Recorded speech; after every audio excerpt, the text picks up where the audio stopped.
Hey everybody, welcome to Crack-A-Pack Tuesday, number 19 on the Mana Leak. I'm John, as always, and we're gonna crack open some Magic Origins and see what we would take pack 1, pick 1.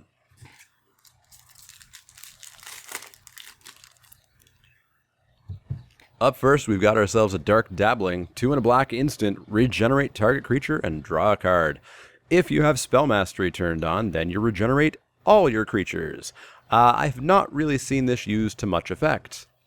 2 and a black to regenerate a creature, to save a creature. And it does replace itself, which is nice, but I don't know.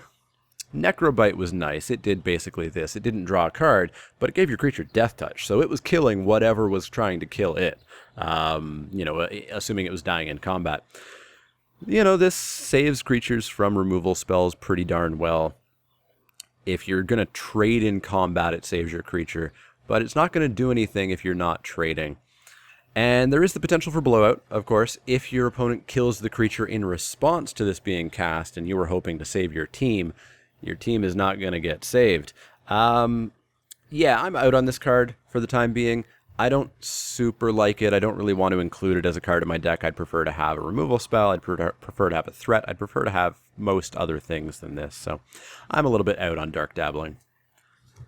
Next up, we've got Chandra's Fury, 4 and a red instant. Chandra's Fury deals 4 damage to target player and 1 damage to each creature that player controls. I really don't like this card. I don't want to deal 4 damage to my opponent's face. It's either going to end the game cool, or it's going to do, next to nothing, basically. It's a decent enough sideboard card if you see a lot of X1s on your opponent's side. If you're up against Thopters, if you're up against something else like that, it's an okay sideboard card.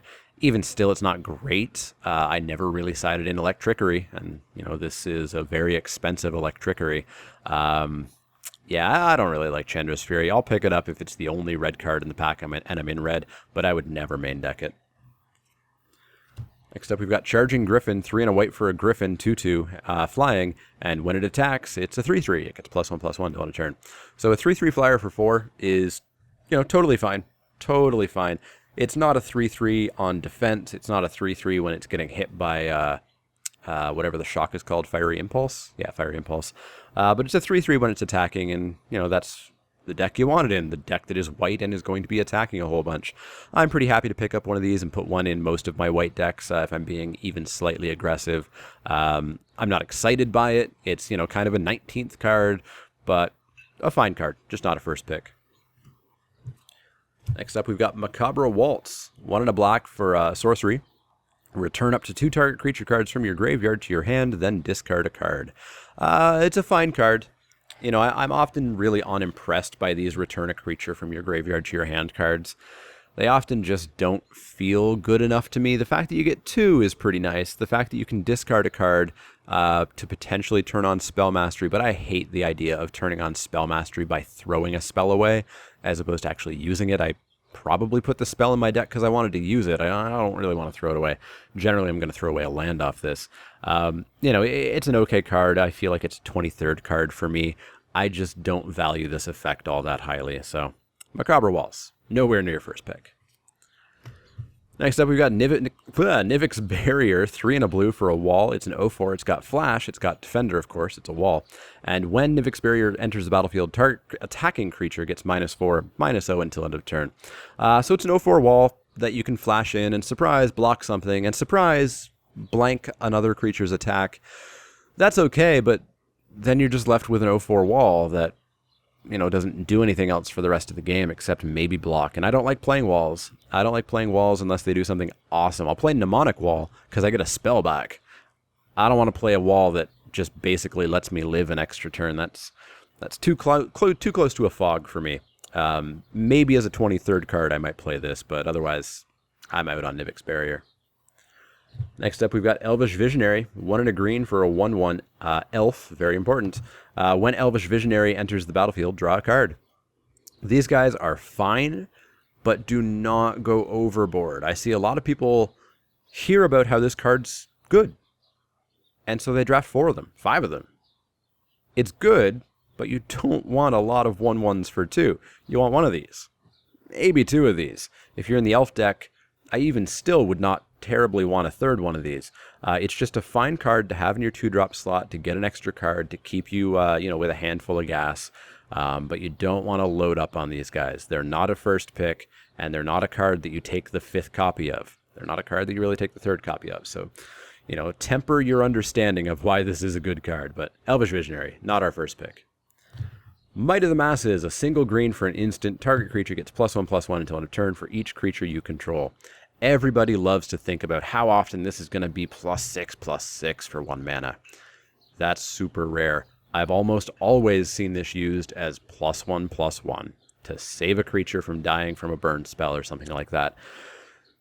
Really, really, really be careful about this card. Don't think about the best case scenario. Think about the average case scenario. And the average is that this is going to be +1/+1, +2/+2.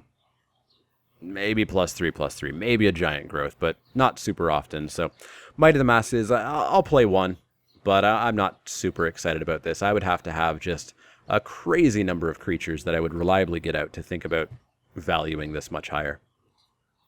Next up, we've got Screeching Scab. 1 and a blue for a 2/1 zombie. When Screeching Scab enters the battlefield, put the top 2 cards of your library into your graveyard.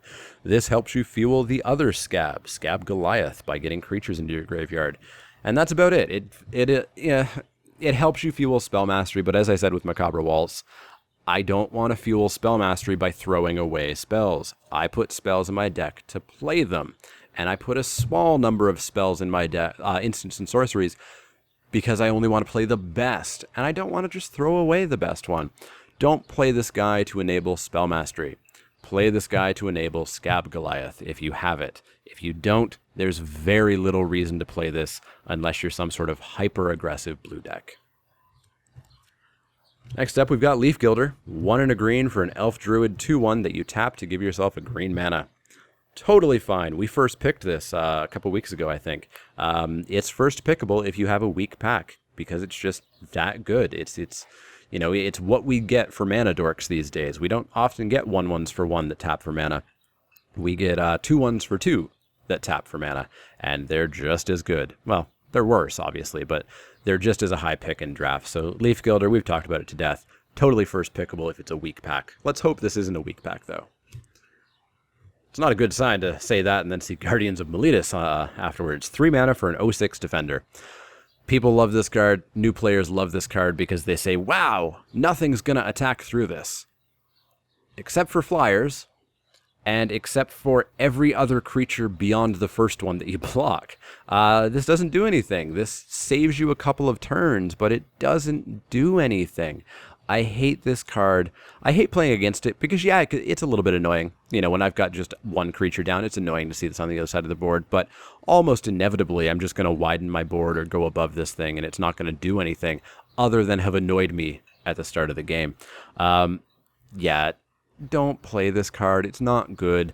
There's narrow situations where you might want this. If you are a deck that cannot do enough in the early game and must make it to the late game, then you could think about this card. But that's a rare deck that really wants to do that. Avoid Guardians of Meletis. It's not a good card.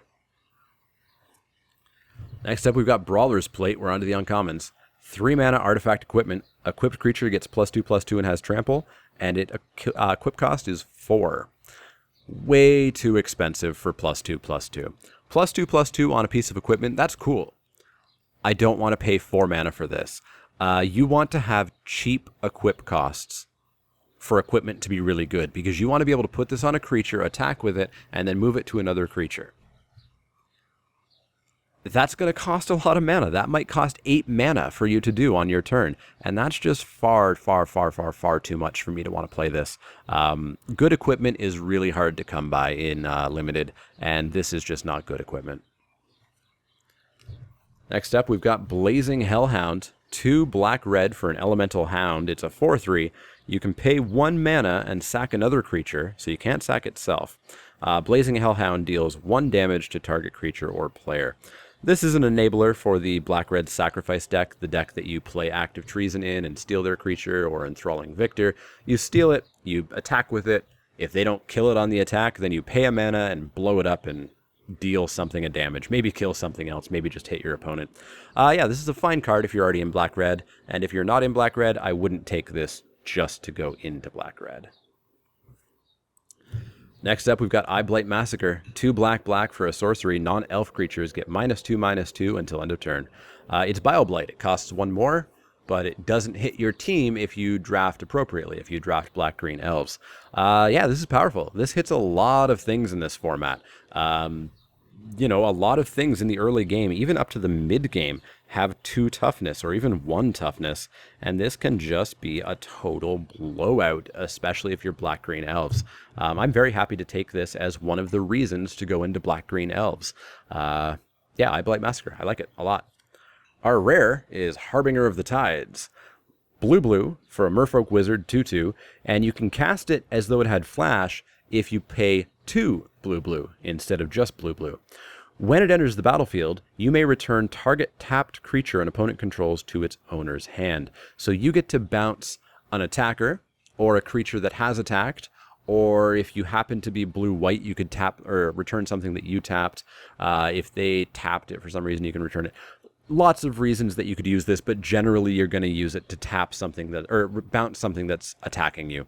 And that's just awesome. You know, I love my 2-mana bounce spells, although this would be a 4-mana bounce spells. I love my bounce spells, let's just say that. I love my bounce spells. A bounce spell that leaves a 2/2 behind is awesome. Totally happy with that. Totally happy with that. Not only that, but this is like a $5 or $6 card at the moment. Yeah, Harbinger of the Tides. Pretty happy to see that. Pretty happy to take it, I think. And then we've got a Forest and a Thopter. So I think the pick is between Harbinger of the Tides, Eyeblight Massacre, and Leaf Gilder. Now, I think the other 2 cards are strong enough that we can take Leaf Gilder out. And so I think we're left with these 2, and it's an interesting decision. If Harbinger of the Tides keeps its value, I think at F&M you'd probably value pick it. But in a competitive realm, I'm not sure which I would take here exactly. Eyeblight Massacre is decent removal. It kills Harbinger of the Tides. But if you take that, you are kind of committing yourself, if you stick with it, into black-green elves. There's nothing else you can really do with this card. There's not enough black elves to be black-white elves or black-blue elves or something like that. You're taking this because you're going, or wanting to go, or going to end up in, or hoping to end up in black-green elves. Harbinger of the Tides goes into any blue deck. There's no blue deck where I would never play Harbinger of the Tides. So ultimately, I think Harbinger is going to get my vote as first pick for this pack. It leaves you a little bit more open in terms of archetypes and other colors. Eyeblight Massacre, it's only a 1-color card, but it really wants to be in one specific color combination. So I'm going to go with Harbinger of the Tides. Definitely let me know what you would have taken. Would you have taken the Harbinger? Would you have taken Eyeblight Massacre? Is there something else I missed that you would have taken? Let me know in the comments below. As always, if you have any questions, comments, or suggestions, you can find me on Twitter at TheManaLeak. That's L-E-E-K, like the vegetable, not the card. And you can also find me on Facebook at facebook.com/TheManaLeak. You've already found me here on YouTube. You've got the comment section down below, as I said. As well, if you like the videos, you should click those little thumbs up icons. That lets me know that you like the videos. That lets the world know that you like the videos. And that keeps my videos rising up through the ranks. As well, if you haven't subscribed to my channel, you should. There's a button below each video and one in the outro of each video. That'll keep you posted on all the latest Crack-A-Pack Tuesdays, Wacky Wednesdays, Spiky Saturdays, and any other videos that pop up here or there. As always, though, if you have any questions, comments, or suggestions, let me know. Otherwise, I'll see you all next time.